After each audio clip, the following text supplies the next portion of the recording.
નમસ્કાર દર્શક મિત્રો, હું છું બાબા સૈદ. વિજાપુરની ખબરમાં આપનું સ્વાગત છે. વિજાપુર તાલુકાના વસઈ ગામે દીકરી જમાઈઓનું મહાસન્માન કાર્યક્રમ યોજાયો. પાટીદાર સમાજની શોભાયાત્રાએ ખીલાવ્યું પારિવારિક બંધન.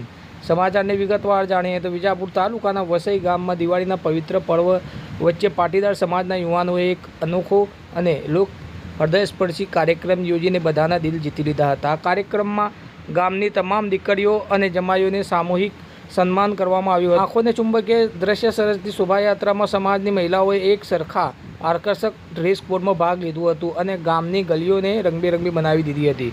દરેક બહેન અને દીકરીને વિશેષ આદર આપીને પારિવારિક બંધનને વધુ મજબૂત કરાવવાનો સંદેશ આપવામાં આવ્યો હતો. આ અવસરે ગામમાં પારિવારિક અને સામાજિક એકતાનું અદ્ભુત વાતાવરણ જોવા મળ્યું હતું, જેણે સમગ્ર વિસ્તારમાં સકારાત્મક ઉર્જા અને પ્રેરણાનો સંચાર કર્યો હતો.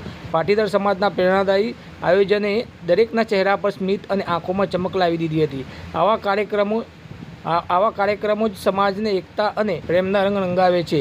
આપના વિસ્તારના સમાચાર મોકલવા માટે કોમેન્ટ કરો. જય હિન્દ.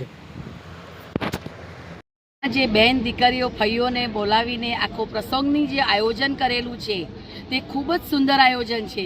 એનાથી દરેકના ઘરમાં આપણે કહીએ દિવાળીમાં જે દીપક પ્રગટે છે, રોશની થાય છે, તો આજે પણ જે બહેન દીકરીઓ આવી છે એનાથી આખું ગામ ઝળહળે છે.